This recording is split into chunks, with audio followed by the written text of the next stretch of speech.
Good morning, ladies and gentlemen. I'm Robert Litvak, Vice President for Scholars at the Woodrow Wilson Center. It's a pleasure to welcome you to today's meeting, which is another in the ongoing series on terrorism issues that the Center has co-sponsors with Georgetown University Center for Peace and Security Studies. The co-chair of this series is Professor Bruce Hoffman, who will moderate today's meeting. It's also a pleasure within the Wilson Center to be partnering with my colleague Hala Esfandiari and our Middle East program, and we thank them for their assistance in organizing today's meeting. The topic, the Arab Awakening, implications for Al-Qaeda and the future of terrorism, could not be more topical. We look forward to this morning's discussion, and with that I would like to invite Jane Harmon, the Center's President, CEO, and Director, to the podium to say a few words of welcome. Thank you. Thank you, Rob. Good morning, everyone. Obviously, we have our A-team on the subject, Hala Esfandiari and Rob Litvak, and Bruce Hoffman, who was actually moved into the building 2 weeks ago. I didn't know. I've somehow lost my intel cred. He had to show up yesterday and say, "I'm so happy I'm here." If he hadn't said that, I'm not sure he would still be here. But at any rate, this subject has fascinated me forever. I think most of you know this is what I focus my congressional career on, and I try to keep up with Bruce and the others on this panel and still remember and learn some of what they know. I heard Bruce yesterday with Phil Mudd on NPR, and a very good. How many of you heard that? That was really good. Well, I'm sorry for the rest of you. That actually, Bruce, is pretty feeble. You better repeat it for the rest of the folks. But it was a very good interview about Yemen and other things. I would just make a couple of points. Number one, I certainly agree with Bruce, and I'm sure he's going to tell you this morning, that the threat is different, but it is still out there, and we still need to be vigilant. We don't need to shred our Constitution in order to be vigilant, but we still need to be vigilant. I'm sure that will be discussed, too. That's one. And two, I believe strongly it will probably be discussed, but I did ask this to John Brennan last week when he was here talking about the drone program. I think the rise of Islamist political parties is a game changer. And if anyone missed it, Al-Qaeda's poll numbers are almost as bad as ours in the region. And that, I think, has a relationship to the fact that too many Muslims have been killed, that the core leadership has been decimated, but also that there is another way to express your views, whether I may agree with them or not, and that is to go through the political process. And so I think that's a very important development. I just want to underscore it. These panelists are fabulous, and for those of you who are physically here, you're in for a great 2 hours, and for those of you who are virtually here, you're in for a great 2 hours. But the homework assignment after this, for most of you, is to go find a way to hear the NPR segment with Bruce Hoffman. So thank you for coming. Thanks very much, Jane, for the remarks and the kind introduction. It's a special pleasure for me not only to co-chair this series with Rob Litvak and to put together this program in cooperation with the International Security Studies program here and also with Hala and the Middle East Studies program, but also, in addition, to be sitting here as a scholar at the center at least until the end of the summer, which I'm immensely grateful for. When Rob and Hala and I, a few months ago, decided to put this program together, we thought that there were lots of seminar series, lots of talks, lots of conferences, many of which have been in this building, that have dissected by now virtually every aspect of the Arab Spring and its various impacts. But the one thing that we thought was missing was the sort of darker side of the Arab Spring or the Arab Awakening, and that's its effect on the various violently inclined or jihadi groups in the region. And that was really the idea behind this seminar. It couldn't be more timely, given the events in Yemen and Saudi Arabia just over the past few days, or I have to say even more so this morning when massive car bombs exploded outside of the intelligence headquarters in Damascus, killing at least 40 people and injuring nearly 400. So what we can see is even in a highly repressive society like Syria, the spread of violence and I suppose as some might call terrorism as well there is being a feature or a darker feature of the historic development. So we've assembled, I think, 4 of this country's leading experts on all aspects of violence, political violence, and Muslim politics. Let me briefly introduce each of them. They'll speak for roughly 10 minutes, probably, as all academicians and think tank people promise to speak for 10 minutes and inevitably speak for 12 or 15, and that's okay. But I think at 15 we'll cut it off, and then we'll open up the floor for questions. They'll speak alphabetically, so there's no real science to the order that they'll be presented. I'll introduce all of them now briefly, and then we'll go down the line with their presentations. John Alterman, who I've known and worked with for well over a decade, is one of the country's leading analysts of the Middle East. He currently holds the Brzezinski Chair in Global Security and Geostrategy and is director of the Middle East program at the Center for Strategic and International Studies, just down the street. He previously served as a member of the State Department's policy planning staff and as a special assistant to the Assistant Secretary of State for Near Eastern Affairs. He's previously been a scholar at the U.S. Institute for Peace at the Washington Institute for Near East Studies and has a Ph.D. from Harvard. Barack Barfi, on the end, is a research fellow with the New America Foundation, a graduate of the School of International and Public Affairs at Columbia University, a contributor to the New Republic, to Jane's Islamic Affairs, to the CTC Sentinel, but I think equally importantly, someone over the past 18 months who has spent virtually all that period in North Africa and the Middle East. He was in Egypt during the revolution. He subsequently spent a considerable amount of time in Libya and in Bahrain as well. Sitting next to me is an old friend and colleague, my predecessor, director of the Center of Security Studies at Georgetown, which you're happy to resume that post anytime you wish. Dad is professor of security studies, is professor in the security studies program at Georgetown, which is really the best job in the world. He's also research director of the Sabin Center for Middle East Policy at the Brookings Institution. He previously served as a professional staff member on the famed 9/11 Commission, which Jane's predecessor, Lee Hamilton, was the co-chair of. And he was also a staff member with the joint 9/11 inquiry staff of the House and Senate Intelligence Committees. We first worked together a decade and a half ago when we were both at the RAND Corporation. Dan previously served in the U.S. government as a Middle East analyst. And if you haven't already read it, I would highly commend to you Dan's latest book, A High Price, The Triumphs and Failures of Israeli Counterterrorism, which was published in the fall by Oxford University Press.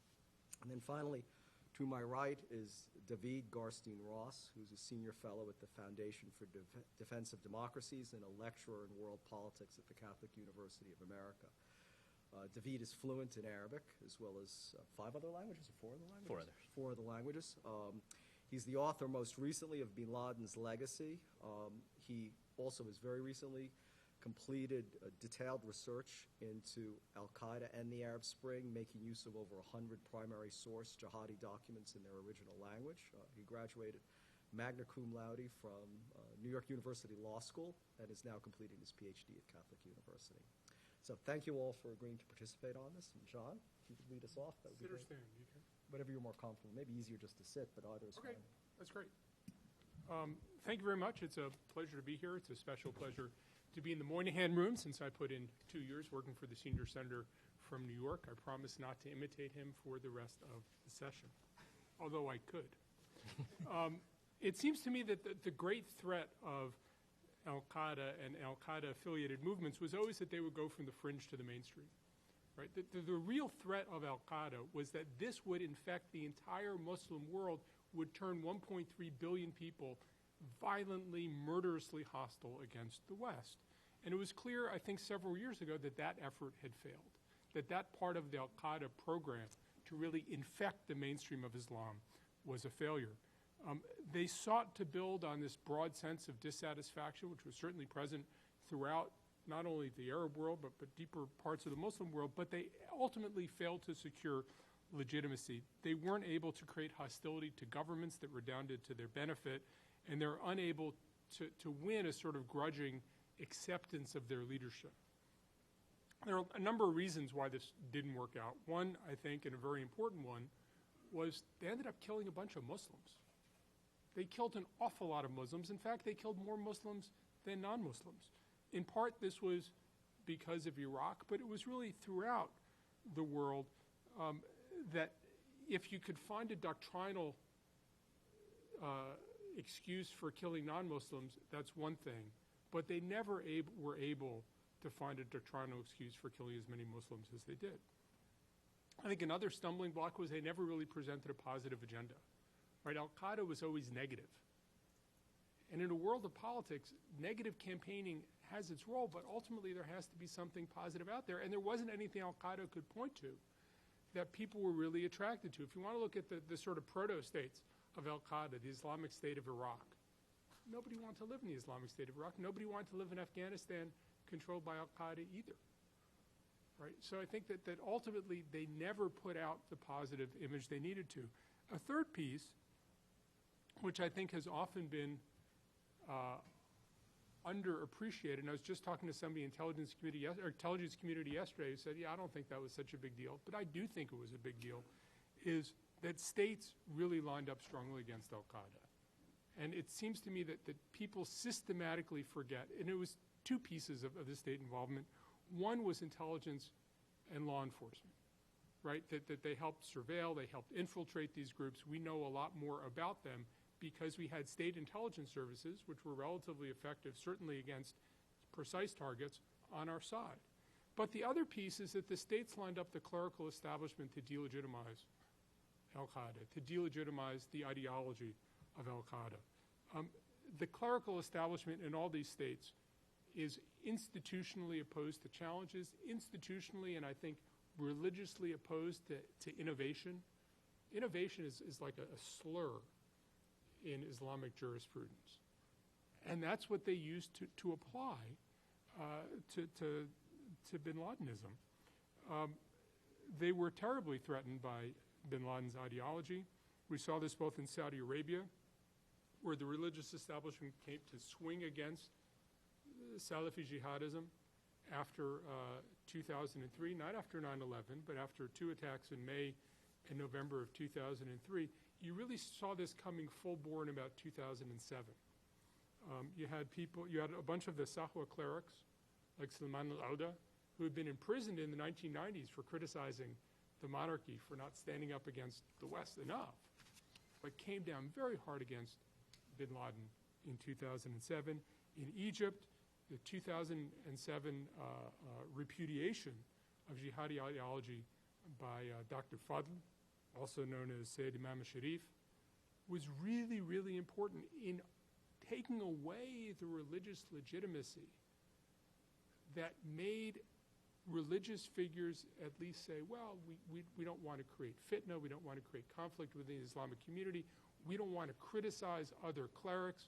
And in 2007, I think, the states led an effort to strip away all the religious legitimacy that Al-Qaeda had enjoyed and really made it fair game to attack Al-Qaeda based on its ideology. I think tremendously important, wouldn't have happened without states.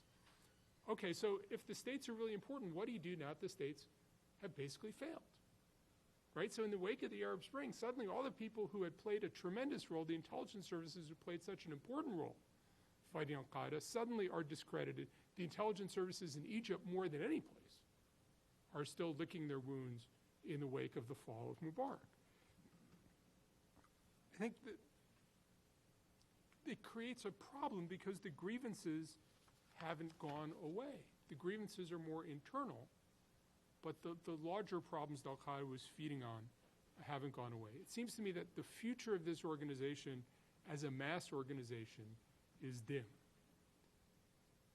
But at the same time, it seems to me that we are likely to see the duration, the durability of Al-Qaeda kind of ideas among small groups of people. Al-Qaeda always was a small bore organization. It was retail. You had a lot of people who self-radicalized.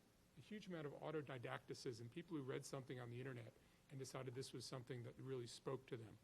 And you might get 1%, half of 1%, but it was always a small bore organization. But it seems to me that what we have now is sort of an age of large bore political mobilization, and the small bore stuff is harder and harder to be effectual. I think we're not going to have the resurgence of al-Qaeda as an organization, but I think there are going to be the permeability of some of these ideas into state organs is a likely consequence. Let me sort of give a couple of examples, and I'll try to tie this in within Bruce's draconian 10-minute limit. First, Syria. Syria's a great opportunity for al-Qaeda because it's a place where people can come, a place where people can network and meet, a place where people can train and gain bona fides. We've already seen significant numbers of Libyans go to Syria. I'd be surprised if you don't have large numbers of Iraqi Sunnis crossing the border in sympathy. While the apparent rise of suicide bombings in Syria isn't clear evidence of al-Qaeda involvement, it certainly suggests it. And I think another piece of the al-Qaeda puzzle in Syria is that the Russians, surrounding governments, even the Chinese, are worried about a sort of jihadi base. And the fear of jihadism having a base and flowering and developing in Syria, I think, is a key element for our diplomacy to get these states to cooperate on working towards some transition in Syria. Syria is not strategic for al-Qaeda, but I think it's that kind of anarchic place that is an opportunistic place for people to meet and train. It's by nature more cosmopolitan than Yemen, which is a little bit out of the way. It's hard to get to. People stick out. But I think Syria is also less lawless than Yemen. And it's probably more porous than Yemen. I think sustained turmoil will boost al-Qaeda and boost al-Qaeda-like organizations, but I think it probably won't be decisive. But more broadly, it seems to me that what's happened is that politics have really left al-Qaeda behind. As I said, the organization's small bore in politics or large bore.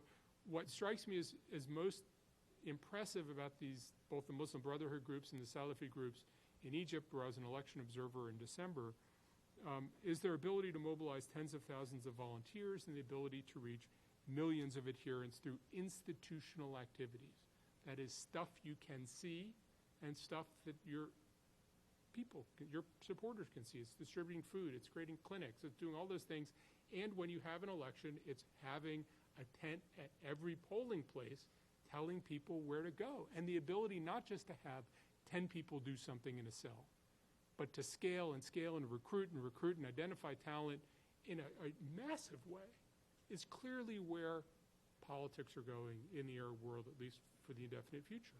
That you could do things with small numbers of people. That was al-Qaeda's core. But when you want to scale up, when you want to go from the sort of postmodern to the modern politics, al-Qaeda, I think, has always failed at making the transition to modern politics. I think the interesting twist, and I'll end with this idea, the interesting twist is that the legacy of all of this may be the demise of two things simultaneously. One is the demise of Salafi jihadism. That is, the sort of murderous movement that al-Qaeda represented, to shock people, to shock governments into overreacting, to shock people into rising up against their system. I think that whole idea is shriveling. But at the same time, I think what we are seeing is the demise of Salafi quietism. The idea that most Salafi groups had agreed to stay out of politics. Most Salafi groups had agreed, we obey the ruler. And part of al-Qaeda's ideology was the ruler's not legitimate, we'll fight the ruler. But it seems to me that if you look at the last 5 years, one of the things we've seen in Tunisia and Egypt, and even in Saudi Arabia, is a return of this idea that it is legitimate for Salafis to be engaged in politics. It's legitimate for Salafis to criticize rulers, to try to shape rulers. And I think the long-term effect of all of this may be not only more Islamist politics in the Middle East, but the rise of mainstream Salafi politics, which, in countries which have been very used to the Salafis merely supporting the rulers quietly and concentrating on issues like how you wash your hands and how you treat women in your family and all those different things, may be much more interested in the public sphere. That may be the long-term important impact of al-Qaeda, not the terrorist side, but the legitimacy of religious involvement and of fundamentalist religious involvement in daily political life. Thank you very much, John. Barack? Thank you, Bruce. Thank you to the Woodrow Wilson Center for inviting me to appear on this panel with these great scholars. What I want to do today is briefly give an overview of al-Qaeda's state of affairs before specifically discussing al-Qaeda in the Islamic Maghreb. I will move from the theoretical challenges and opportunities facing al-Qaeda to the more specific experiences of AQIM. In doing so, I will argue that though we are experiencing unprecedented events in our uncharted waters, the more predictable ebbs and flows that characterize the Arab world awaits us on the horizon. The Arab world is moving to closed circles. AQIM's political arena differs from that of other al-Qaeda affiliates, specifically al-Qaeda in Iraq and al-Qaeda in the Arabian Peninsula, in that while both Yemen and Iraq are transitioning towards democracies, AQIM's home country of Algeria is not. This means that its propaganda will differ from that of the other affiliates. That said, AQIM has had to grapple with the Arab Spring, specifically in Libya. It found it necessary to respond to the Libyan revolution, but in its propaganda, it's really grasped at straws. Its messaging has been out of touch with the rebels that spearheaded the revolt. AQIM has also issued some statements about Syria. Despite its verbal stumbles, though, AQIM is well placed to benefit from the political and security instability gripping the region right now. But before I discuss this, I want to clarify some details at the macro level. The short term is likely to be somewhat gloomy for al-Qaeda across the board. Its standard demonization of Arab leaders as long-serving tyrants in countries where there are no rights and freedoms no longer holds. With the traditional factors it used to mobilize disenchanted youth gone, its recruiting will suffer. But it's not the damage done to the jihadist narrative that will lead to al-Qaeda's short-term stumbles. It certainly takes a blow in illustrating that change can come about without the violent rebellions that al-Qaeda says must happen. Other elements will remain potent. There are conflicts ranging from Nigeria to Kashmir, the weakness of Islam vis-a-vis the West. But what happens today is a new generation of Arabs view the challenges facing them in a different light. They no longer fixate on these dilemmas.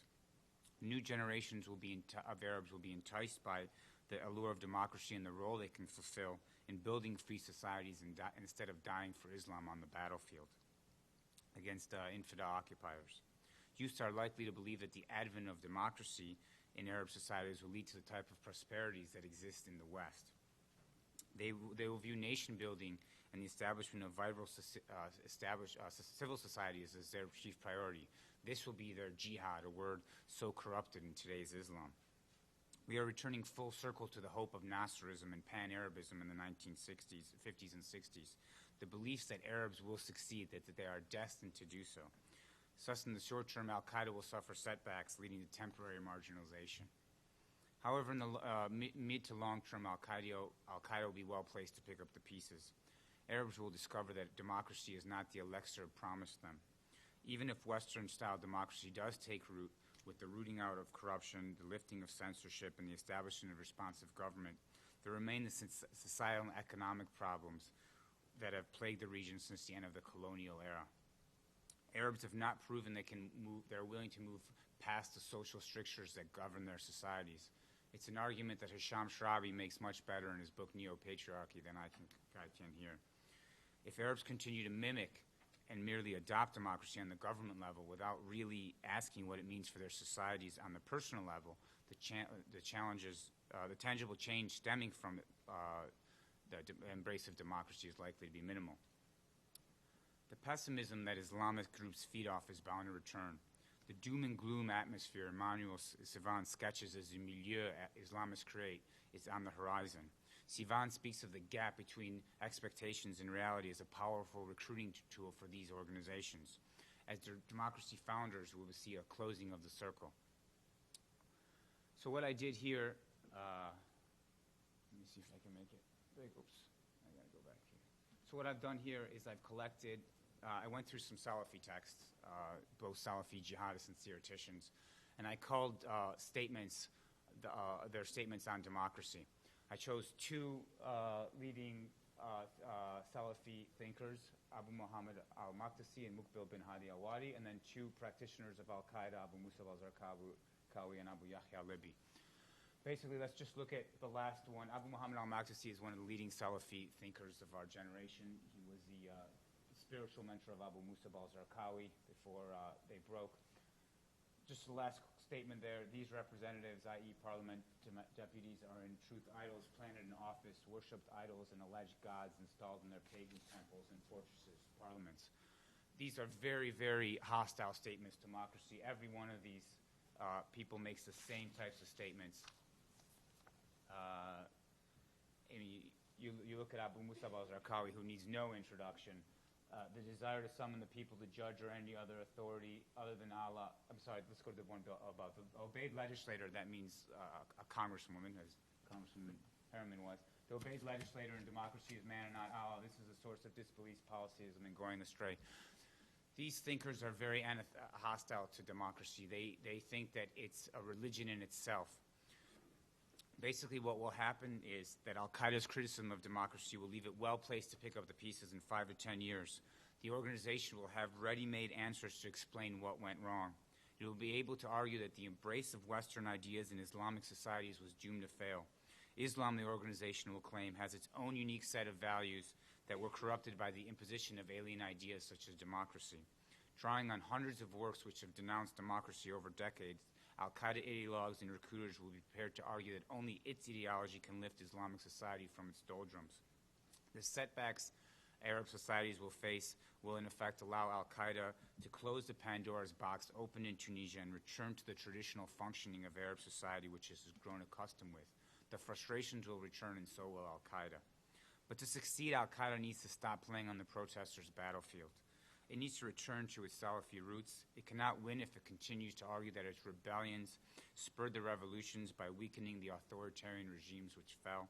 It needs to instead focus on the instability that transition is engendering and the role Western countries are playing.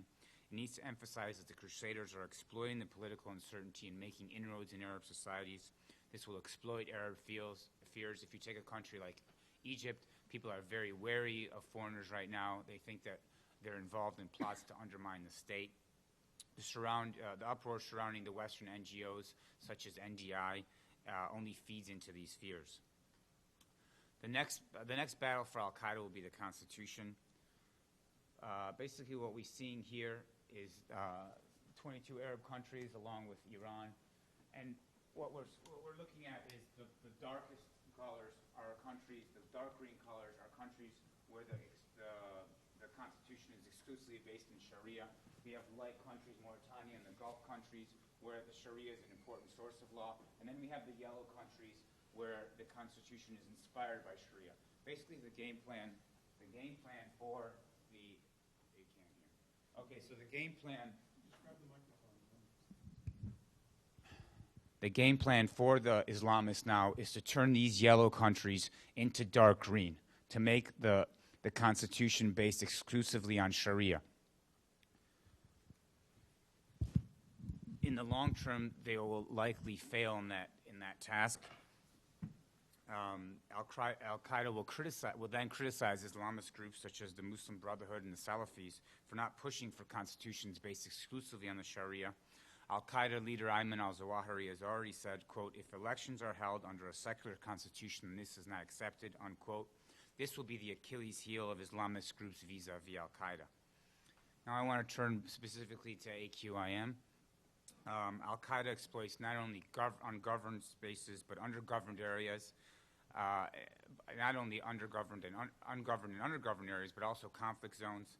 In Yemen, AQAP was originally based in the northern provinces of Marib and Jauf with some representation in the southern province of Shabwa. But over time it moved south into areas where a secession movement has flourished since 2007. With the government unpopular there, the AQAP has found a safe home, but its choice of the area is not novel. Beginning in 2003, a militant group was based in the Hattat Mountains and attacked government forces there on several occasions. In Africa, we see the same scenario. AQIM has established bases in the Sahel states where Tuaregs have fought governments in Mali and Niger for decades. Mali is particularly vulnerable given that its northern area has about 650,000 square kilometers of land to patrol, with an army that has weapons from the 1960s and whose soldiers sleep in northern bases under their cars for lack of beds in the bases. This area has never known government and is ruled by drug smugglers and traffickers. It's not unruly like Yemen, where tribes proliferate and they fiercely want to guard their independence with ample amounts of weapons. Rather, Mali's problem is that its northern region is simply too large for a government with too few resources to patrol it. A revolt in Mali, fueled by the return of Tuareg fighters from Libya, has led to the fall of the regime there. AQIM is bound to benefit as regional security suffers. It'll probably solidify its existing networks, relations with hosts, and extend them into neighboring countries. Today, its leaders have emerged from hiding to openly meet in the city of Timbuktu. Other factors give cause for concern. The fall of Libyan leader Muammar Gaddafi will make dealing with the Tuareg difficult. He pumped money into the region and was a mediator in the conflicts. There has been a lot written about weapons smuggling in Libya, anti-aircraft missiles, anti-tank guns, SAMs. We've seen some indication of them in the region, but we really haven't seen them on the battlefield, and AQIM really hasn't made use of them in their battles in Mali and Mauritania. That said, there is a silver lining in the Malian coup. Malian President Amadou Toumani Touré was never really a strong partner in the war against AQIM. He consistently believed it was an Algerian problem exported to Mali. He once said, quote, "If they had done their job, the GSPC would never have left Algeria," unquote. In 2009, he told an Algerian newspaper that his country never had an AQIM problem. His departure was not met with sadness in Paris, where many diplomats, the French press was full of papers, full of quotes by diplomats saying that he was not a real strong partner in the war in counterterrorism cooperation. More than that, he never really had a strategy to deal with the Tuareg revolts, leaving the country adrift. His political philosophy was also a big problem. He eschewed taking on separatists and AQIM militarily, preferring political solutions. Senior military officials were implicated in dealings with the organization. A change not only in government, but in senior security personnel will be a welcome development in the fight against AQIM. Overall, though, the situation is too much in flux to offer concrete predictions. Tuareg leader Ibrahim Bahanga, who returned from Libya, who died in August, and he was a troublemaker who destabilized the region. Algeria may seem more inclined to mediate the conflict between Mali and Tuareg now that Touré is gone, President Touré is gone, a man who they really never saw eye to eye with. The Tuaregs have really never gotten along with AQIM. They prefer to keep their distance from the organization. If the organization overreaches by capturing territory and imposing Islamic strictures, it will be confronted with resistance on the part of the Tuaregs. For these reasons, the immediate short term may look good for AQIM, but the longer term will create challenges the organization may not succeed in surmounting. Thanks very much, Barack. Dan? Thank you. I'd like to thank Bruce, Rob, and Holly, and also Ms. Harmon for having me here.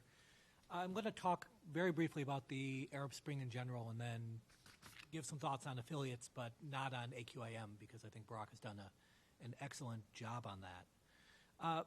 We have a narrative, we have a story we've been telling since the Arab Spring broke out, and I've been one of the people telling it. And that is that this is a good news story for counterterrorism, that it's a blow to the narrative of al-Qaeda, that especially with bin Laden's death, they're going to have a hard time inspiring people, in particular youth. I still think this is true, but the Arab Spring happened in order of optimism. So Tunisia, I feel pretty good about. Egypt, I'm still kind of hopeful for Egypt. I'm a little more than a little concerned, but I'm still a little hopeful. Then you get to Libya and Yemen. I'm very concerned. Then you get to Syria, and if you're not concerned, you're simply not reading the newspapers, right? So when we think about the Arab Spring and what it means, I think many of our impressions were shaped by the first few very euphoric months. And I don't want to say that those were wrong, but I think we need to at least qualify or think twice about some of them. There's some bad news stories going on for counterterrorism as well, and this shouldn't outweigh the good news, but let me stress a few. Go back to John's point that these are very small groups, especially the AQ core. We've been seeing prison releases, and many of the people in prison were innocent to begin with. Some recanted, and legitimately, genuinely recanted. Some simply broken by the process and have no desire or intention to return to violence. But even relatively small numbers can transform groups, and we've seen this phenomena again and again throughout the region.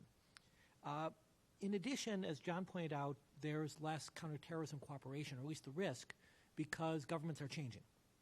And that isn't, as John said, that isn't necessarily going to happen. But the very close relationship, say, between the Egyptian government and the American government on counterterrorism, to me, in the near term at least, that's not going to happen. This is a particular issue also even for existing allies, let's say Jordan, because while these still remain very close to the United States, they're much more focused on the biggest threat to the regime, which is peaceful opposition rather than violent extremism. And so the intelligence services will still be cooperating, but the emphasis will be different. This is a particular issue for what's known in government circles by a rather annoying acronym as CVE, countering violent extremism. And much of what we think of when we think of that concept is propaganda, is teaching, is proselytizing, and much of that, at least in my view, is often covered under free speech issues. However, governments in Egypt and elsewhere really didn't care too much about those in the past. But now we're likely to see much more toleration of more extremist activity, kind of rhetorical activity that can often lay the groundwork. Also, and very importantly, we simply see weaker governments.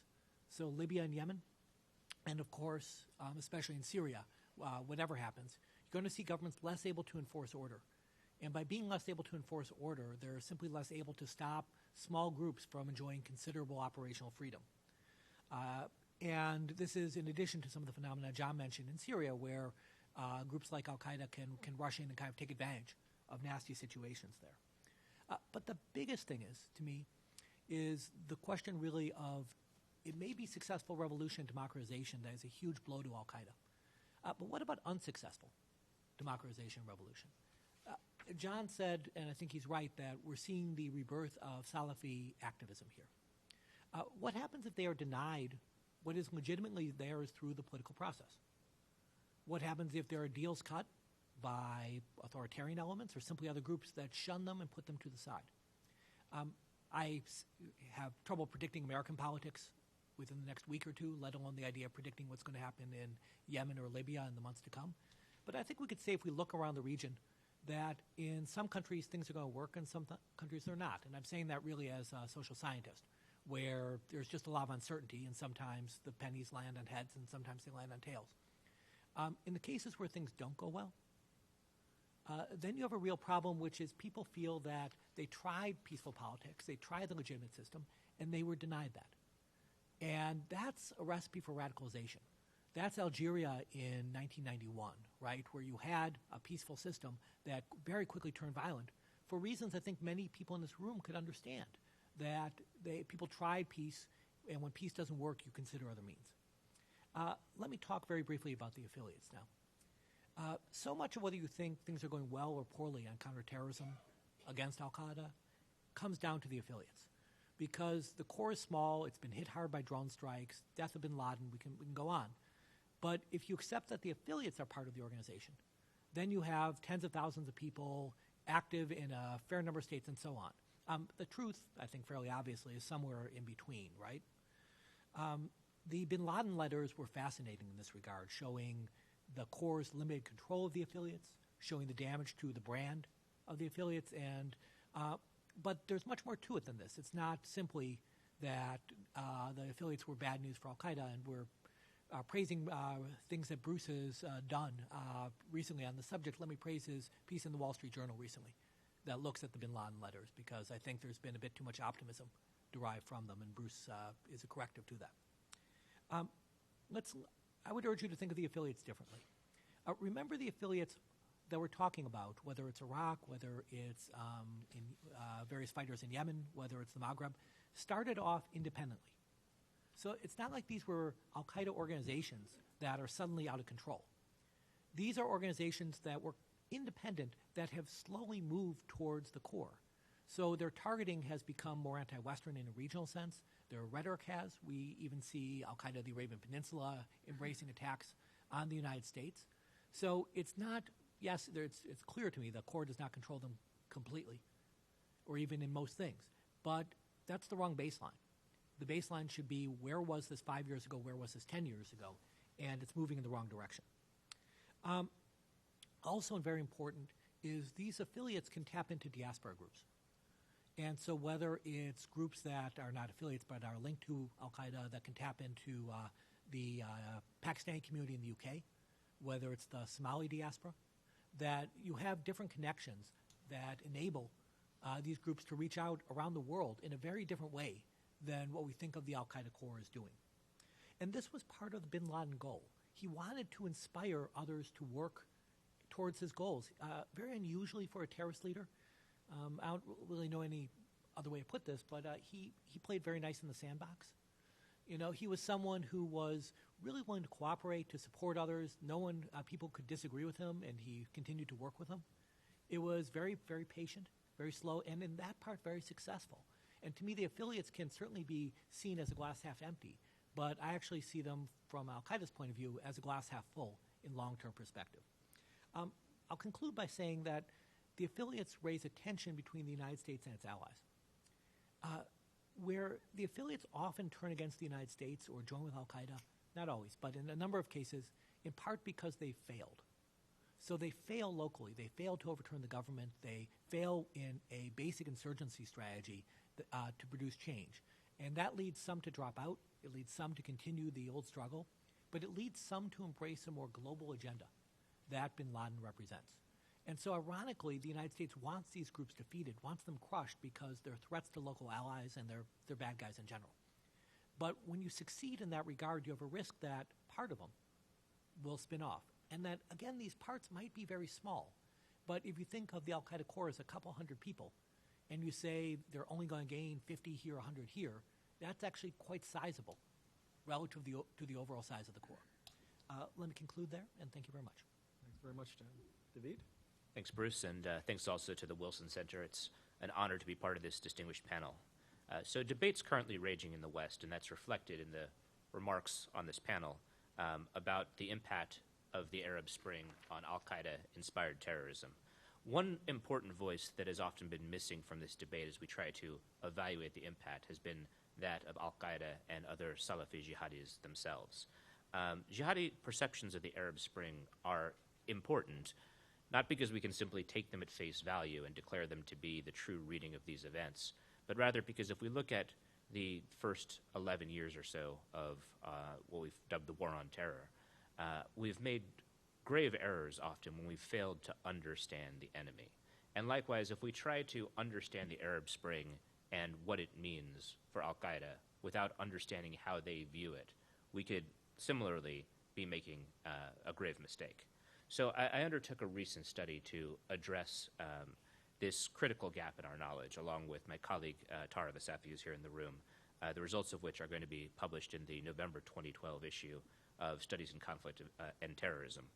For the study, what I did was analyzed 101 primary source documents produced by Salafi jihadi thinkers within the first year of statements being released, the very first statement being on the uprising in Tunisia, produced on January 13th of last year by al-Qaeda in the Islamic Maghreb's Abu Musab Abdul Wadud. So I was particularly interested in statements that had strategic implications, that is, those that provided insights into whether jihadis thought that their hand was strengthened or weakened by these events. So from a textual analysis of these documents, I was able to produce a number of distinct themes running through jihadi thought. Jihadis, of course, are not a monolith. There's not this kind of conscience from nowhere representing the movement, but within the first year of statements, I found much more agreement than disagreement. As I'll highlight at the end of this speech, I think it's likely that during the second year of the Arab Spring events, we'll see more disagreement arise among jihadis, but within the first year, we didn't find quite as much of that. So what I want to do now is highlight 4 different themes that I saw running through a lot of this jihadi commentary. The first of these is that jihadi observers have tended to see the events in the Arab world as a pan-Islamic uprising, one that could quickly extend beyond Arabic-speaking countries, and they were able to read these events as spreading very quickly throughout even the Arabic-speaking world. For example, they were ahead of the curve in predicting that the events in Tunisia would spread to Egypt at a time when our own Secretary of State was describing the Egyptian government as stable. Jihadi observers generally agree with the assessment of Jordanian Islamist Akram Hijazi, who said on January 26th of last year that the Arab people are on the verge of exploding.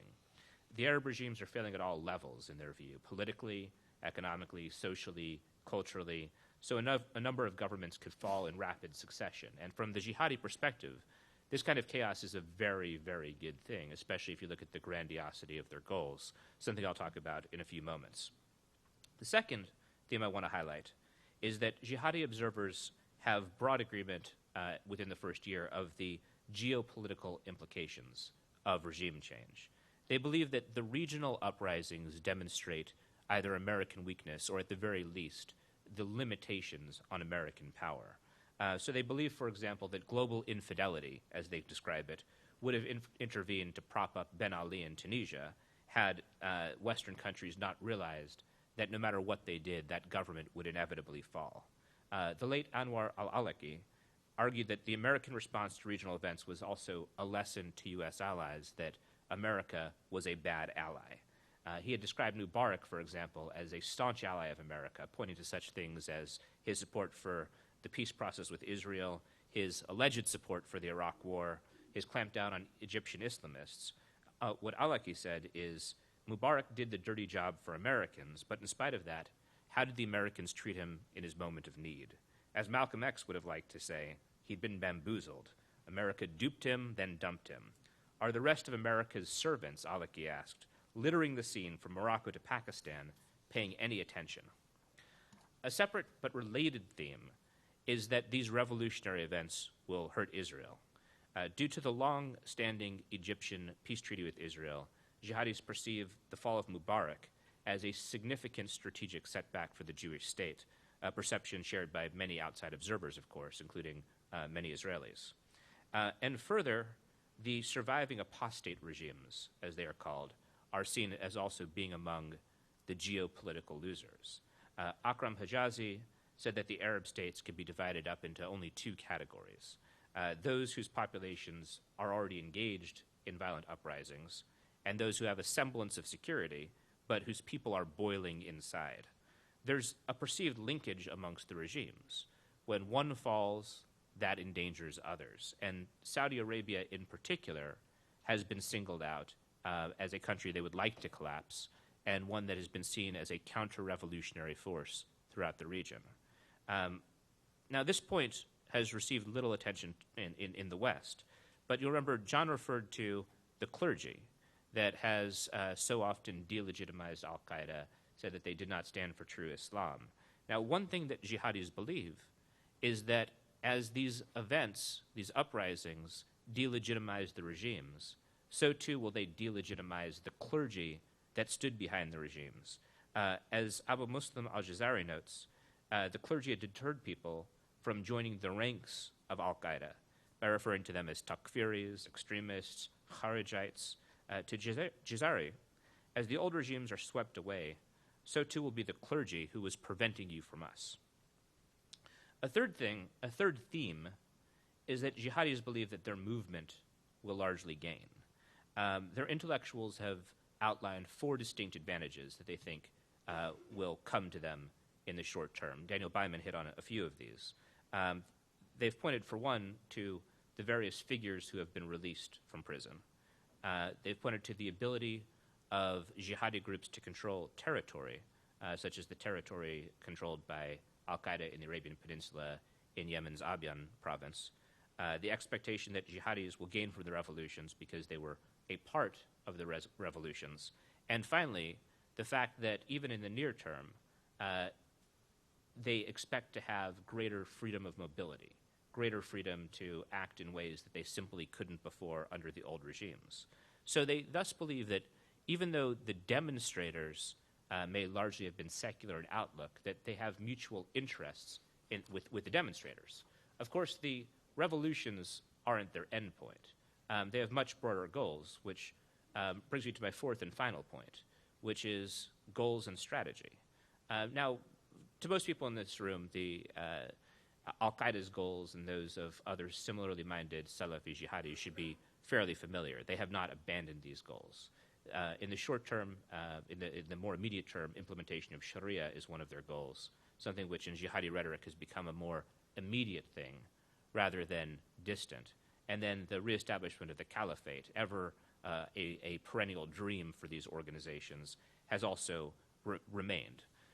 They're aware of the need for strategy in the wake of these revolutions if these lofty goals are going to be attained. For one thing, they understand, given their freedom of mobility, that they now have the opportunity to undertake more extensive dawah efforts, proselytization efforts, to try to lead people to their understanding of Islam. Al-Qaeda's Atiyatollah Abu Abdurrahman, for example, spoke of a historical opportunity to undertake dawah in light of what he called the freedom of opportunities now available in the post-revolution era. This advocacy of undertaking dawah is widespread among jihadi observers, but intensified dawah efforts are, of course, not all that these groups have in mind. Jihadi observers have articulated their belief in the eventual need to undertake violence. I think that this is best expressed by Hamza bin Muhammad al-Bassam, who noted that without violence, the efforts of Islamists will, in his view, have no result because they're just one amongst a number of intellectual trends. That is, there's no guarantee that jihadis would win out in a cramped marketplace of ideas. To them, the movement's ability to turn to violence is what serves as a trump card. Now, the conditions under which the movement will turn from dawah to jihad have not been well specified. In part, I think, because that's going to differ from one country to another. For example, where the movement might turn to violence in a place like Tunisia is going to differ markedly from their view on violence in a place like Yemen or Syria, where obviously those within the movement have already been engaged in violence. Now, with these 4 points in mind, which is a very abridged version of my study for the purposes of not utterly violating my time limits, we can see that Al-Qaeda and like-minded Salafi jihadis don't view the upheaval that has characterized the Arab Spring as being a death knell for their movement. They think that they'll be able to capitalize. Now, as I said, I think we may see less of a consensus in the second year as the post-revolution world descends from our dreams, our lofty dreams, into more messy reality. For example, there may be more contention on the issue of Islamist parliamentarians, in part because of the way that those within the movement have generally thought of democracy as being akin to polytheism, as Barak has pointed out. Other perils and debates may relate to the use of violence.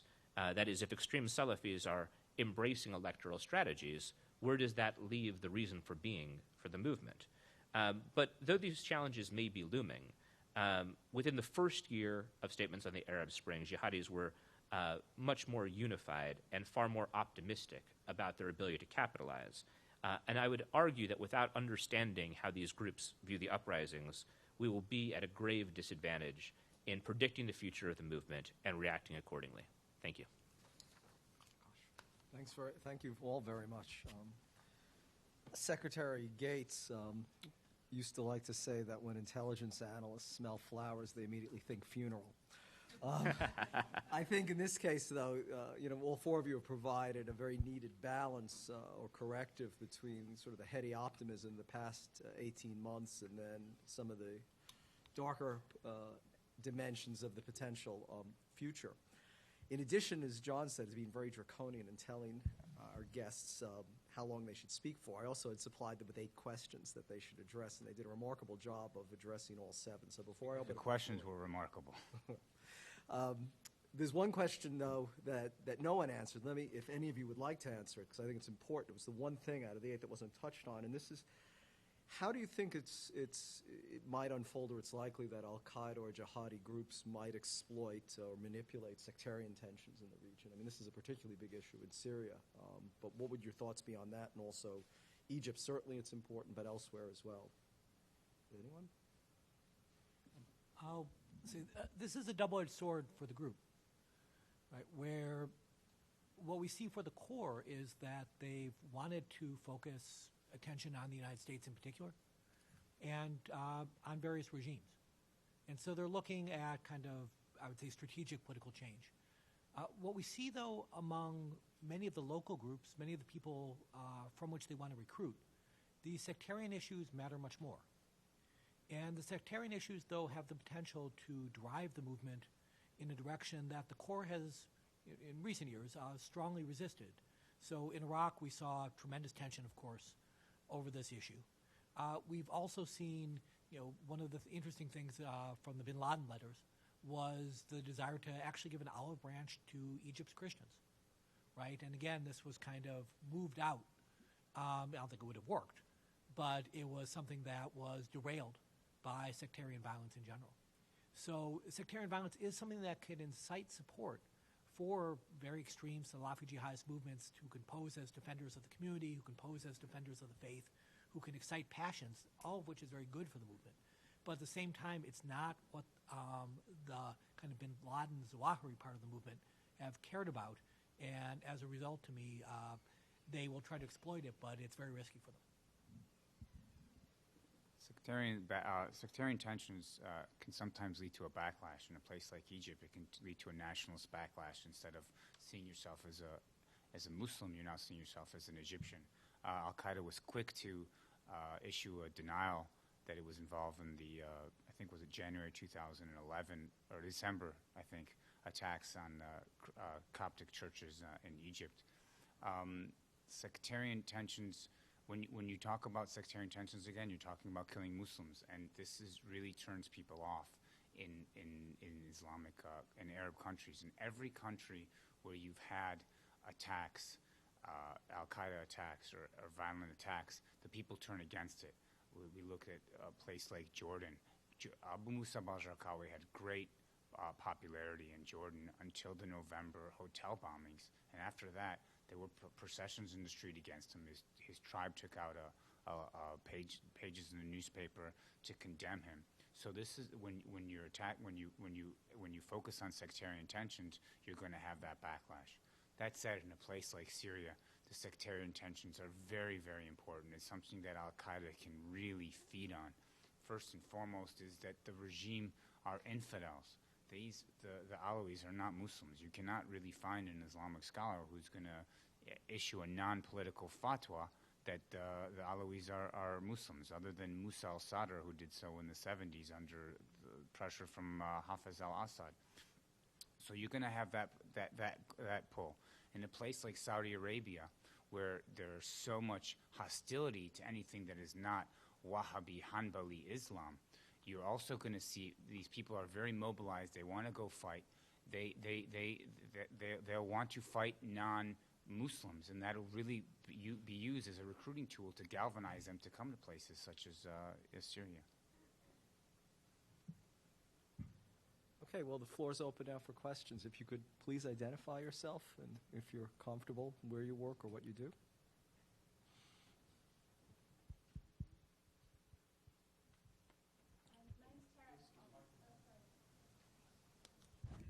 I'll start singing. My name is Tara McKelvey, and I'm a scholar here, and I'm also a correspondent for Newsweek Daily Beast.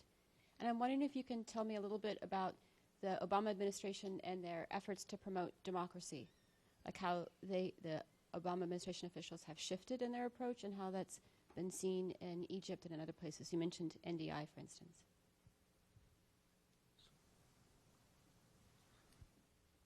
How it's seen in the region?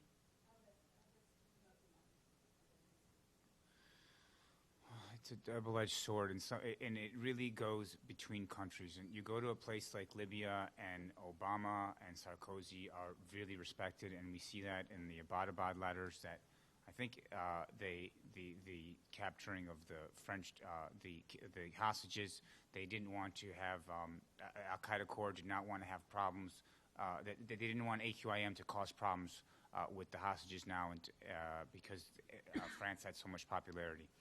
So in Libya, we see America, really those democracy efforts really popular. In countries like Egypt, and also it has to do with not only that we were involved in the conflict, but it also has to do with how you perceive the state. In a state like Libya, it's a weak state. They've never had any really experience with democracy, so they're willing to accept more outside help. In a country like Egypt, you're going to erase nationalist tensions. I was in the northern city of Damanhur on election day in Egypt in December, and I was speaking with someone about one of the citizens voting about elections, and he asked me what I thought, and I gave him the first propaganda spiel. Oh, this is a great day for Egypt. They're moving forward. They're going to have freedom. He said, "No, what do you really think?" And I said to him, "You know, Egypt is making its first baby steps towards democracy. It's going to take time." And he stopped me. He said, "No, Egypt is a great country. We can do it on our own. We don't need any help from the outside world." And this is the way you see things in some of these more established countries, such as Egypt.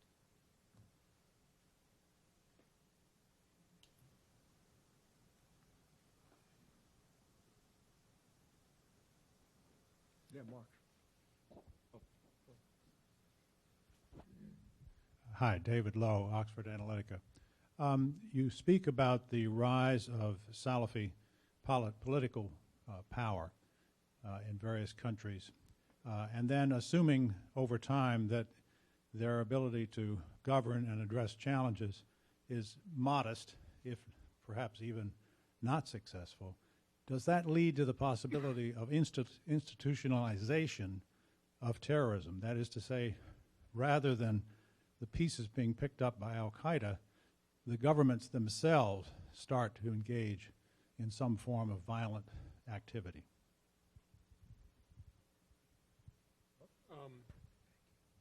I think a lot of Salafi politics are about a sort of base populism rather than violence. I think the manifestation is much more likely to be a sense of intolerance against both secular citizens and minority groups rather than the kinds of acts of overt violence that we associate with Salafi jihadism. I think what we're likely to see really is a much brighter line between Salafi quietism, which I think will sort of be seen as quaint, Salafi jihadism, which will be seen as fringe, and then a sort of a slightly paranoid, very populist sort of Salafi movement that seems to come out of lower income areas, that's about people saying, well, I have a simple notion of Islam and don't confuse me, which I think will be probably a durable trend in politics. There's a video online, if you're sort of interested in where this is coming from. There's a video online of the Egyptian candidate who is disqualified, Hafiz Abu Ismail, where he explains, and it's subtitled so you can follow it, which I think a lot of people aren't aware of, that Pepsi stands for Pay Every Penny to Support Israel, and that therefore Muslims should not buy Pepsi products. And he talks about how when he goes to the store, his kids tell him what products to boycott because they're really much more up on this thing. I think that is where this is coming from, where this is going to be seated, not so much the sort of austere Bin Laden, you have to do this way, this sort of very legalistic Salafism, but instead a sort of way to sanctify the everyday, to make Islam a total part of your life, much less empathy for people who don't follow that kind of Islam. But I don't think it turns murderous. I think it turns deeply discriminatory and ultimately sort of very intellectual, and that I think is another sort of trend in all of this, is the rise of anti-intellectual trends in Islam, which I think is sort of where Salafism is headed in a lot of places. David, do you want to weigh in on this? Yeah, I agree with John about concerns about intolerance. I think religious minorities in particular could be threatened by these groups. But when we talk about turn to violence, I think there's three distinct concerns that I would have. One of them is not so much a group that is governing turning to violence, but rather providing shelter or support for violent actors. In Egypt, for example, with the An-Nur party, we could see the Zumar brothers, who are amongst the leaders of the party, offering to have Ayman al-Zawahiri returned to Egypt. I mean, a very public olive branch towards the emir of al-Qaeda. And even if a group like that doesn't enjoy full power, obviously the Egyptian constitution doesn't place full power in the elected parties. The military still retains a great deal of power. Having groups like that are part of the process can create the kind of problems for counterterrorism or opposition to al-Qaeda that other panelists have spoken of. The second concern is if these governments fail, which your question was premised on, then that may strengthen the argument of a group like al-Qaeda. Because as I said, there's probably going to be a debate about this. What is the role of Islamist parliamentarians?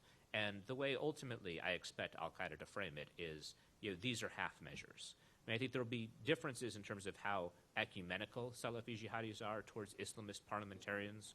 We could see even in the first year some who were ecumenical, talking about An-Nada, the Brotherhood, as also being preparatory steps. Others were much more condemnatory of their willingness to work within the mechanisms of democracy. But ultimately, if you have Islamist parliamentarians or Salafi groups who are in a position of power and things still don't get better because unemployment continues to rise, because the food price crisis doesn't go away, then the argument of Salafi jihadis will be, see, this was a half measure. You didn't have Sharia fully implemented. There's this very utopian strand, and I could see this quite clearly within the rhetoric within the first year of the Arab Spring. Bad governance was associated with lack of Islam. And so if bad governance continues, and if concrete problems continue, this will be blamed on lack of full implementation of Sharia by many commentators within the movement, because this should be understood as other utopian movements. And if you look back to the Cold War era, communist movements had similar rhetoric, wherein they could point to social ills and say that this was lack of communism. These groups will say it's lack of Islam. And if you have Islamist powers or Salafi parties who are in power and things still don't get better, then groups like al-Qaeda will say this shows the need for violence, cleanse the entire system. Third concern is if you find that these parties are experiencing electoral gains, but then they're not actually allowed the representation that would be reflected at the ballot box, then that could cause a bigger move toward violence, as we saw, for example, in Algeria during the 1990s. I'd say those, to me, would be the three greatest concerns in terms of the kind of violence that we worry about at a strategic level. Just coming in. Yeah, sure. I think one of the issues that sort of scenario would create is if Salafis are inside the tent and Salafis are sharing in power, they have, I think, an institutional interest in delegitimizing people who attack them, who attack the system in which they participate. And then you get to the whole legitimacy question. So there's no question in my mind that David is right, that there will be people who say, aha, see, it's not Islamic enough. But they do it at the peril of having people with genuine Islamist credentials and genuine Salafi credentials saying you simply don't understand what it says. And the fact is that Islam is stacked full of huge numbers of instances of people saying you have to obey the ruler. And when the ruler is a genuinely Islamist ruler, I think if the opportunity for Salafi jihadis to attack the legitimacy of the system diminishes, and the incentive for people in the system to undermine the legitimacy of the Salafi jihadis goes way up. I wanted to just make a couple comments. I think you talked about this is Zumar, Tariq, and Aboud, right? Yeah. Yeah, so last time I talked to Tariq, he was basically, Tariq, just to give a background, Tariq was part of the Islamic Jihad, both of them. Their uncle and nephew were part of the Islamic Jihad. They were in prison with Zawahiri and Omar Abdurrahman. And, they were involved in terrorist activities, and now they're building political parties. Last time I talked to Tariq, he was on the road somewhere in the south campaigning. He said he couldn't talk. You got people from the Gamma Islamiyya, Karam Zuhdi, Najih Ibrahim, they're in the political process. So basically all these people who were involved in violence are now in the political process. So, and they have the big political, the big terrorist credentials. We fought against the regime. It's time to put the weapons down. A lot of people are going to have, if anybody wants to fight now, they're going to have a big difficulty mobilizing support when you have these big guns saying, okay, the battle's over.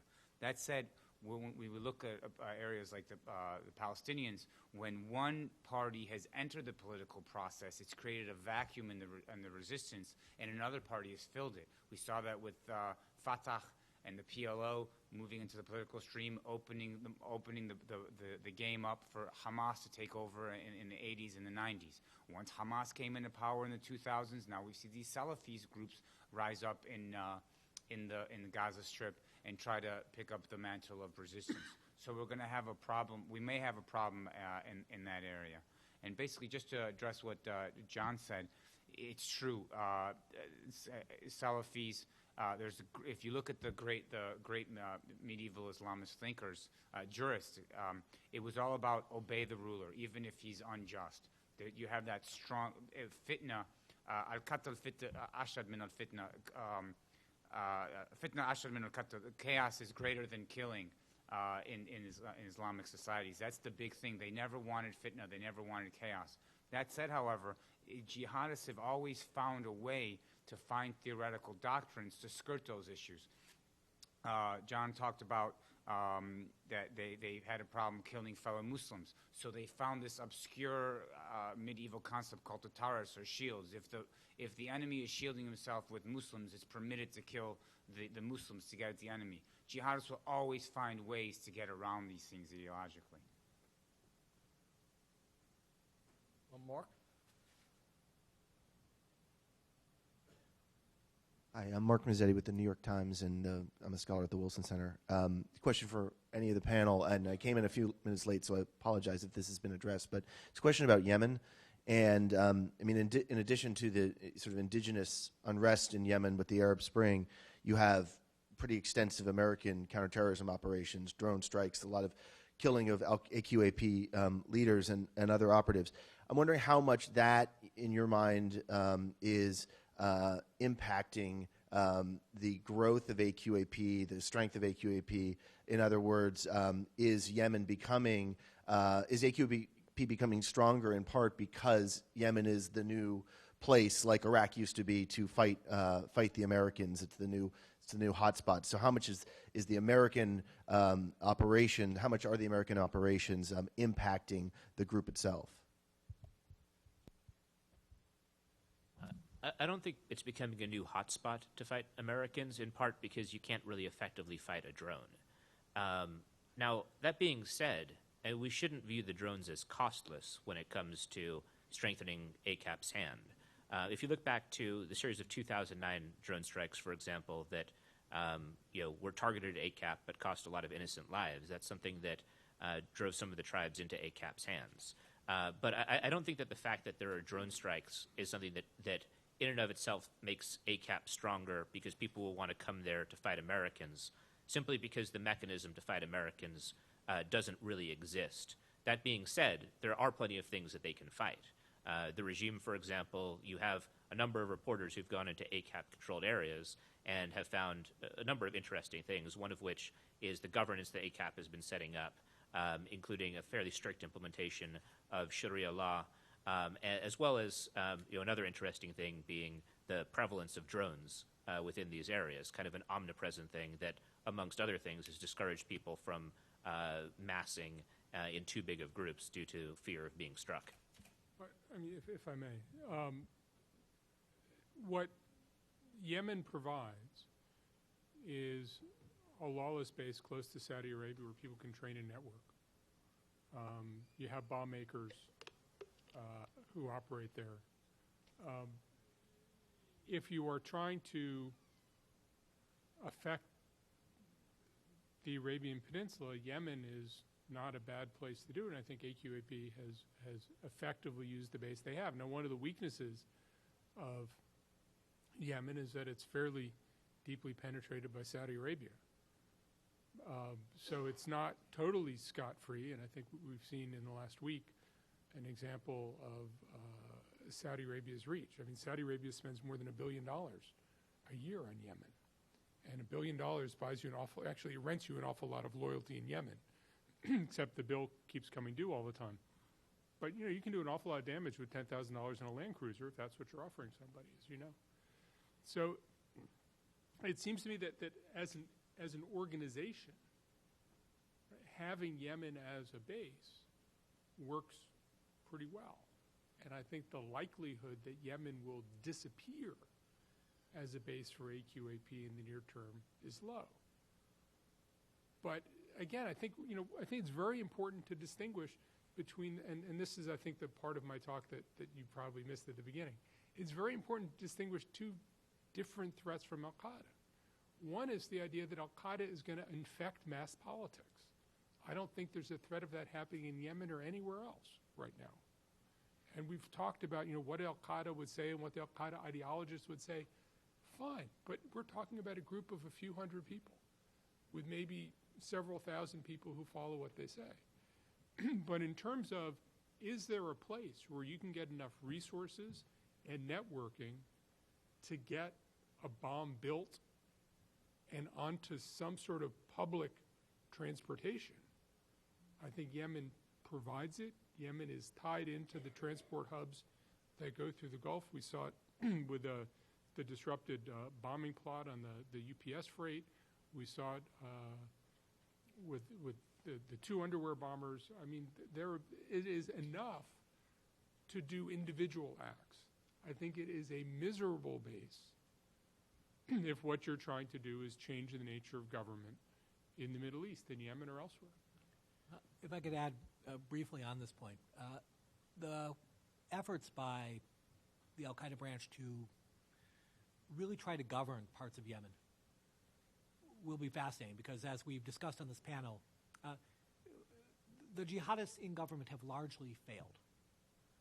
But they also learn. And one very interesting thing reading through their records is that they recognize they make mistakes, and they at least talk about how to do it better. That doesn't mean in practice this will happen, but they're not blindly following the disastrous models of the past. And if they can control territory, you get all these benefits, right? You can extract resources, you can educate and push people in your direction, you can coerce, you can do all these things that make it much more favorable to an organization. But conversely, there are real risks. A student who is a drone operator who just laughs because he says, it's a target-rich environment now, right? When you actually try to govern, you expose yourself. You know who the people are. And once you know who the people are, look out if you have an intelligence network. And this gets to the question again of the quality of governance. Will it turn people against them? And if it turns people against them, it creates an intelligence disaster. You create an intelligence disaster, your organization can get uprooted extremely quickly. So to me, there are a lot of uncertainties hanging over this, where I think it could go very negatively for Al-Qaeda if it follows past models. Just want to add a couple comments. Basically, let's look at where you want to be if you're Al-Qaeda in the Arab world. You really want to be between Egypt and Iran. These are the great dynasties of Islam. Egypt, you had the Mamluks and you had Muhammad Ali. Syria had the Umayyad dynasty. Iraq, you had the Abbasid dynasty.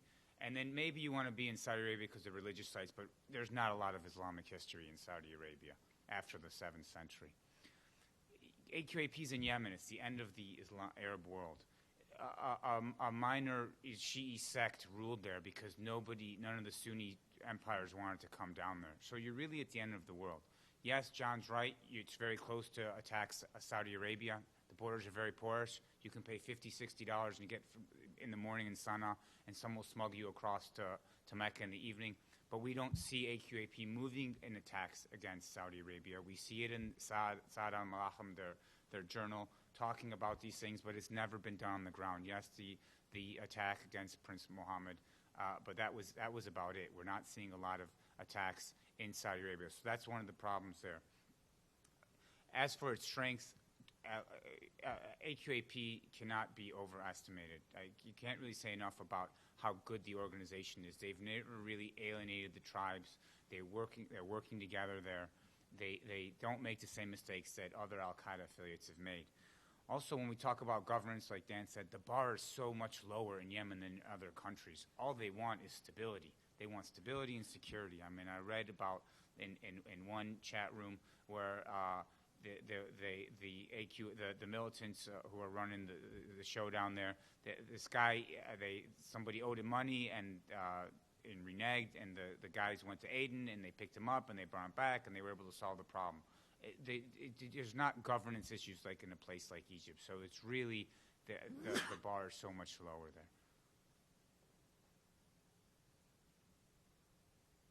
Yes.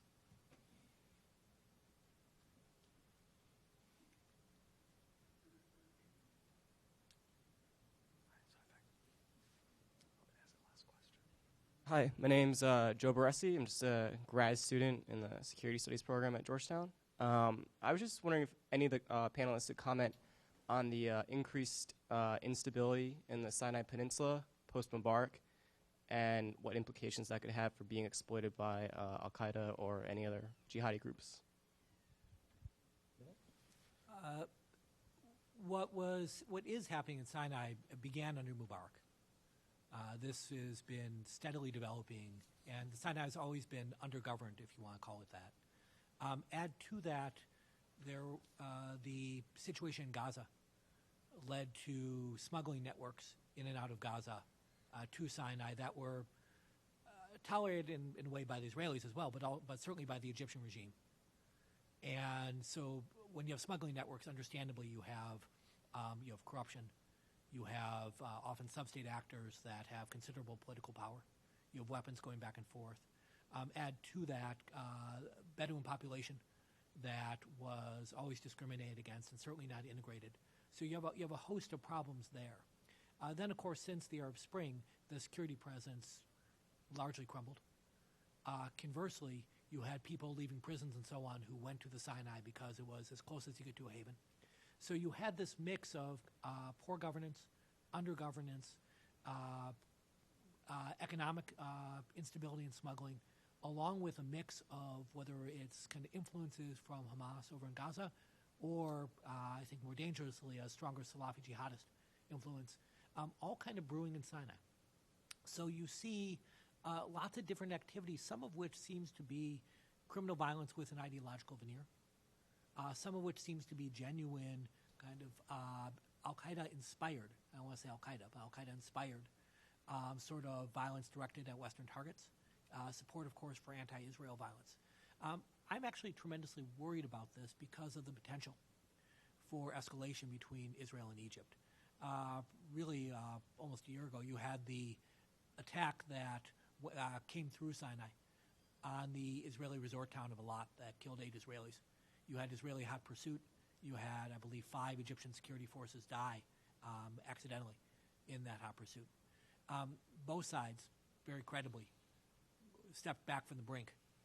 And as a result, this crisis certainly did not disappear, but did not escalate. But it was a very, very close thing, a nasty week politically in Egypt.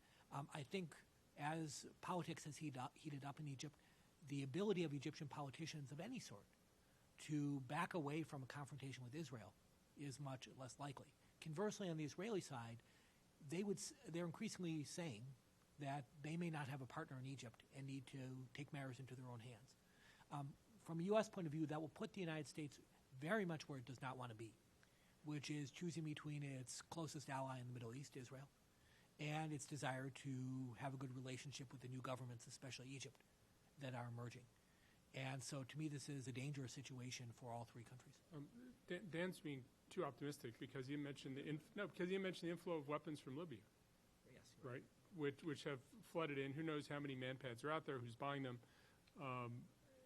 And there is, just to put a very precise point on one of the things Dan said, there is, I think, a very real fear that an attack across the border, probably on the southern part of the Israel-Sinai border into Eilat, would result in a massive Israeli retaliation, which the government in Cairo would find it very hard not to respond to, and you could very, very quickly fall into a whole set of unanticipated circumstances. I think the other piece of this, because you're too Pollyannish, that's your problem. You're just a happy guy.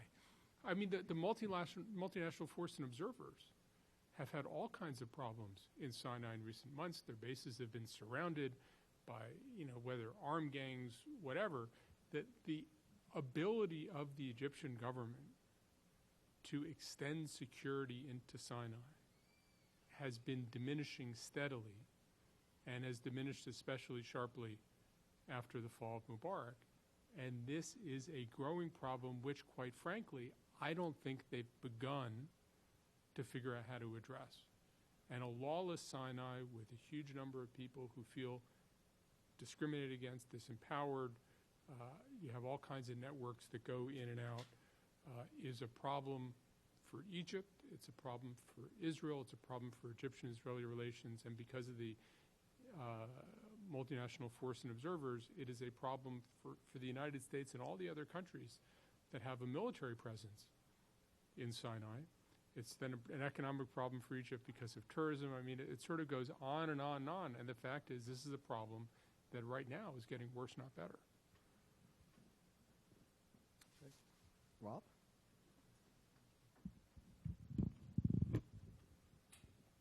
Well, we're approaching the conclusion of the session. It's been a superb panel discussion and good interaction with this distinguished audience who's attending today. I'll turn it back over to Bruce to kind of wrap things up, but in so doing, I'll put the moderator on the spot a bit by just asking him a question, because he's written at times against the conventional wisdom, and it's now, I think, the views are changing about how this sort of continuing centrality of AQ Central and all the planning. And just to ask Bruce, his reaction, having heard this discussion today and events that have transpired in over the last year and in recent months, of like what do you see as the future of the relationship between AQ Central and these kind of regional affiliates, and how do you see that playing out down the line? How will AQ Central respond to the kind of events that have unfolded in the last year or so? So back to Bruce. Okay. Well, it's too soon to tell. I think that's really the bottom line answer. I think for Al-Qaeda and associated groups, there's tremendous potential opportunities. I have to admit, although I'm an inveterate pessimist on most things in life, not least terrorism, I think that their ability to exploit or to capitalize on them is really a big question, so I'm not in the camp that they will be able to really take advantage. But I think that talks about the strategic defeat of the Al-Qaeda movement, and that's the problem, is that Al-Qaeda is used now as a shorthand that we never know what anybody is referring to. The strategic defeat of Al-Qaeda core, I think, may also be somewhat premature, but if Zawahiri's killed in the next year, then that's quite likely. But certainly they're very weak. But I don't think it's relevant right now or useful to talk about the strategic defeat of the affiliates. The affiliates, I think, do have tremendous opportunities or potentialities, given what the four speakers have said here today. I'm suspicious that in the long term they'll be able to capitalize on it, but I think the bottom line is what this means is that as much as we may wish away the war on terrorism so we could focus on domestic issues here, it's definitely going to last at least another 10 years or so, because I think the events and the repercussions of the Arab Spring and the Arab Awakening are going to take at least a decade to unfold. So in the instability and in the process of transition, I think we can expect continued terrorism. It may then die out, but it hasn't breathed its last breaths. And in fact, on that note, let me ask one last question that I've been dying to ask to the panelists. We can just go down in a row and start with John. And it leverages off of your question, Rob, but it's slightly different. Where do each of you think Al-Qaeda as a movement, not the core, will be in the next 10 years? John? I think it's going to become more of a postmodern movement, right? It's going to be a set of ideas, an attitude, a set of ideologies. It's going to be harder and harder to find the center of it, and harder to stamp out, because it's just sort of this ethereal set of ideas and people with pseudonyms and people who increasingly train themselves to be lethal,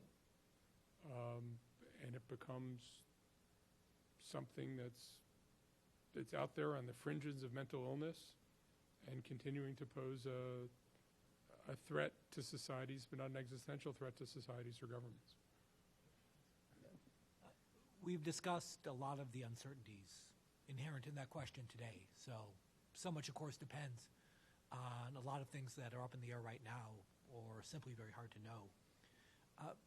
I would say a lot depends on simply whether they're given a cause, the way they were given several causes in the past. So they were hit extremely hard in late 2002. It was a time when in the United States we were tremendously concerned about the threat, and appropriately so. But I don't think it was fully realized just how hard hit this organization was at this time. But the U.S. invasion and then occupation of Iraq really breathed new life into both the organization and the cause. And that's not something they did, right? That's something that was handed to them. On the other hand, whether they'll be handed something in the future, I simply don't know. That depends as much as decisions we make in Washington or allied governments make. They also make a lot of mistakes, and we've seen this again and again. The thing I will emphasize is they're a learning organization, and they learn from their mistakes, and they've also shown a remarkable flexibility in their ability to centralize and decentralize. So if you look at the organization, it's almost 25 years old now, which is really staggering when you think about it. But it's gone through periods where it's had a lot of control, been very active, and others where it's been much less active. And I think we may see a period of less activity, less control coming up, but a lot can change that, whether the emergence of a very capable, charismatic leader, an external threat, or simply learning lessons from past mistakes.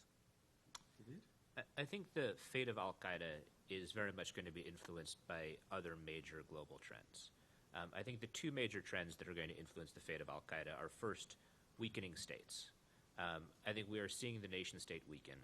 I think that Somalia and Yemen, as they are now, will not be seen in 10 years as being anomalies that have gone away, but rather we will see more states that become extremely weak, such that violent non-state actors can carve out essentially statelets within them. The second major trend is resource scarcity. I think that the price of oil will continue to rise, which has an impact on a lot of things, including food prices, unemployment. And what this means to me is I think that Al-Qaeda as a movement will be robust. I think there are two questions, though. One of them is the question that John points to. What is the fate of the core? I think that if the core withers, then we may see the Al-Qaeda movement, as John says, becoming increasingly postmodern, in which case we may see more of a kind of relocalization of Al-Qaeda, with it focusing on regional governments, in which case we may see it as less of a strategic threat, albeit a regional challenge. And then the second issue is governance, that if I'm correct, that we're going to see more areas where non-state actors can carve out statelets, the question is what many people have pointed to, which is how much of a learning organization are the Al-Qaeda affiliates really? Are they going to be able to govern in Yemen with less brutality than they showed in Iraq? If the answer to that question is no, then actually the movement could wither. But if they are able to more effectively govern and not alienate the population, as I actually expect them to be able to do, especially given the low bar that Barack pointed to earlier, I think they will be robust, at least as a regional challenge, if not as the strategic challenge that we saw them as during the past decade. Barack? Al-Qaeda really doesn't control its own fate anymore, especially the core. It's going to be more of a responsive organization to what goes on, as David said. I think what John made a great point. He said training themselves. It's going to come to the affiliates now. It's going to, these organizations that have a weak link to the core are really going to rise up, and they're really going to take the mantle away from Al-Qaeda. When you have, after the death of Zawahiri, the question is who's going to control Al-Qaeda, and there will be no real leader that exists from the old generation that can stand up, that everybody knows is charismatic, that has a name and name recognition, whatever, to take over. At that point in time, the affiliates take control. Not only do we see the existing affiliates that we have, but we also may see the addition of new affiliates. The longer the West doesn't get involved in Syria, the better opportunity is for jihadists to make inroads with these people and be seen as their only salvation. And even though they'll be making a pact with the devil, they'd rather make it with the devil, such as the jihadists, rather than with the regime. So we may see the addition of more affiliates in places such as Syria over the long term. Great. Well, thank you all very much, both for your talks and your fielding of these excellent questions, but also for the really brilliant summation. I suppose I'm relieved that there's still lots of work for the Security Studies program at Georgetown to do. There's still a reason for students to come to the program, at least for 10 years, so thank you for that. But really, seriously, thank you most of all for your contributions today and for coming down to the center. So please join me in thanking the speakers.